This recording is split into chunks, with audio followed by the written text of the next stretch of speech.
Yeah, I think it's working HUB people. Just realized what the date is. May 18th. Like 40 years ago, me and my buddy Bob went down to go see what all the hubbub was about the mountain. And since the normal ways in were closed, we snuck in some back roads we knew because we hunted and fished and hiked the area, so we knew the area pretty well. The plan was we were going to go up and see Old Harry and have a drink. And take him up some whiskey and coke. And about 8:30 in the morning, nice and bright and clear like this is right now out here, we stopped to stretch our legs and get out and take a pee because we'd been up all night and painting Bob's car, and we were on the downside of intoxicated. We had drank ourselves basically sober. But we still had Rainier in the cooler in the back of the car where Bob was driving, and a couple Coca Colas and some ice still. And we got out and smoked a cigarette, smoke a bowl, take a pee. And it was nice and clear like this. You know, this sort of weather. And while we're standing there leaning up against the car, everything got quiet. Now we know these woods.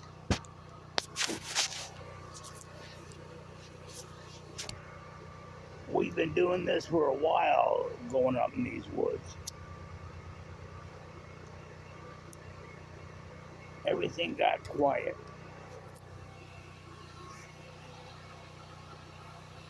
No bird chirping, no bugs, no nothing. And then all of a sudden, all hell broke loose. Uh,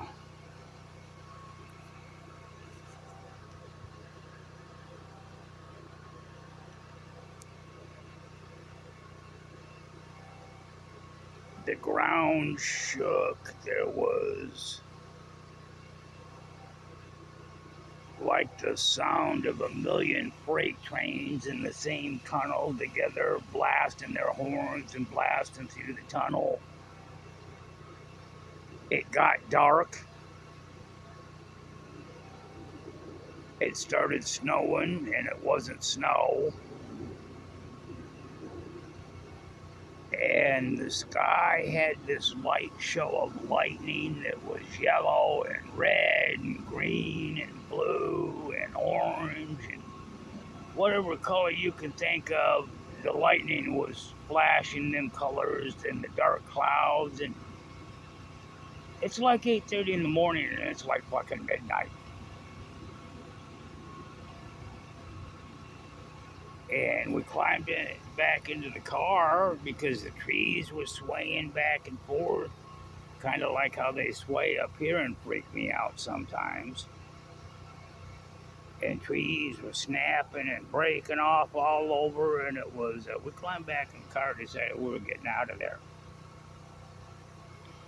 And then we stopped real quick because I had this idea I was going to put my socks over the inlet on the air cleaner to keep the dust out of the engine, out of the intake.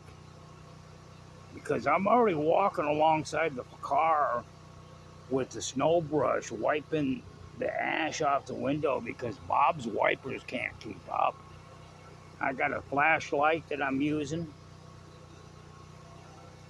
I've got my bandana up over my face, and I took it off my head and put it up over my face. And one of the paper dust masks from, because we were painting the car and we had box of dust masks in the back of the car Bob was driving, and I'm having to change that paper dust mask out every once in a while because the condensation from my breath is turning this ash I'm trying not to breathe into concrete on it. I'm wiping off the headlights with the snow brush, the windshield, and this shit's hot. I still got, well, I can tell you on my leg, on my ankles, where it came up and burned me. It's faded over the years because it's been like 40 fucking years ago today. And we got up to the top of the hill and we argued about the quickest way out of there, so we took a left anyways, followed the top of a ridge, got out to some more road, and then seen this Volkswagen van beating feet out of there, so we followed that for a bit. He was kicking up good dust too. And it turned into a moonscape. Everything was green and pretty and bright green like this. And then all of a sudden, everything was fucking gray. We were a little closer than we should have been. We got out of there. And the thing I couldn't figure out about it, as we were heading out to find the nearest vacuum fucking cleaner at a car wash, to vacuum out the engine compartment and the passenger's compartment, because every time I got back in, I brought more ash with me. The windshield of that car was ruined. It had to be replaced. But the thing we couldn't figure out is we're heading out of there back towards civilization once we found some paved roads. We couldn't figure out why every goddamn swinging dick in the area was heading the direction we were coming from. We're trying to get away from this fucking thing, and there's all these people that want to come down and see it.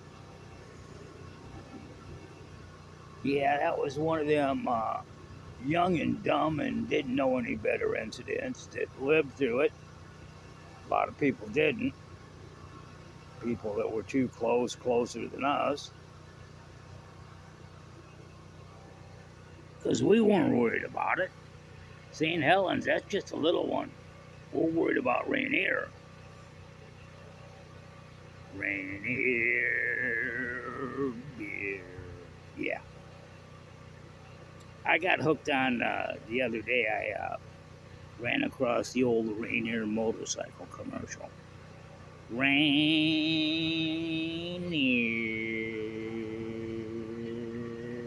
beer.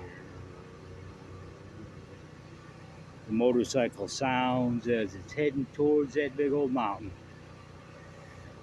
Classic 70s Rainier beer commercials. Back when they were trying to catch the wild Rainier. That's a Pacific Northwest thing. You wouldn't understand if you weren't growing up here in the late 70s and through the 80s. Yeah, I don't even know if Rainier beer is around anymore. Next time I go up to the store, I'm going to have to pick up a 6-pack.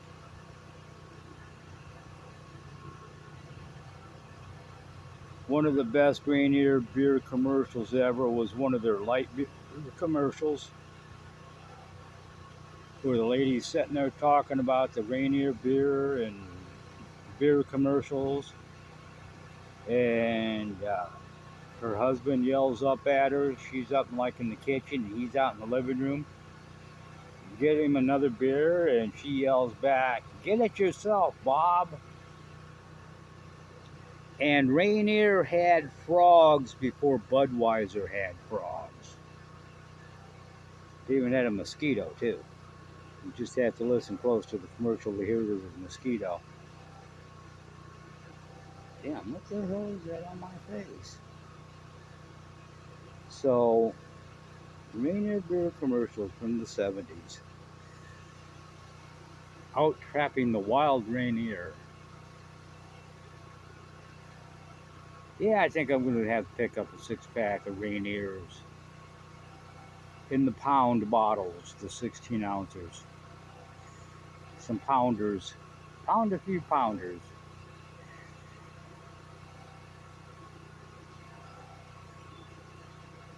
Never drank light beer, so I'm not going after any light beers. I'm not going after Budweiser or Miller. I'm going after. I quit drinking beer when I couldn't find Stroh's anymore.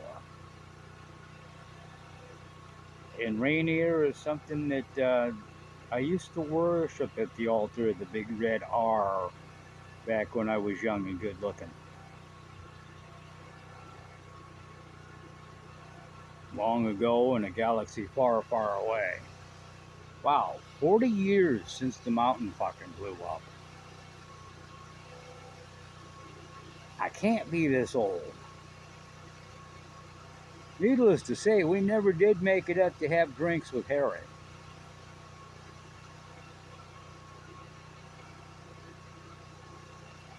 Because we used to fish up at Spirit Lake. We knew the Spirit Lake Lodge well. We knew Harry Truman.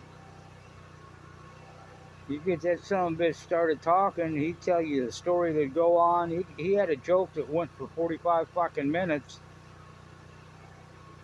about a scuba diver, spear fisherman, and a fish that was in a Cadillac.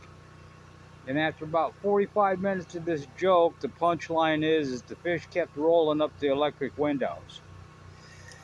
Okay, I guess you had to been there. 45 minutes of this joke to get down to that punchline. Long time ago, over 40 years ago, I heard that. And I'm looking out, and yeah, the mountain's visible through the trees. You just have to know where to look. I do have Rainier View property here, if you know where to look.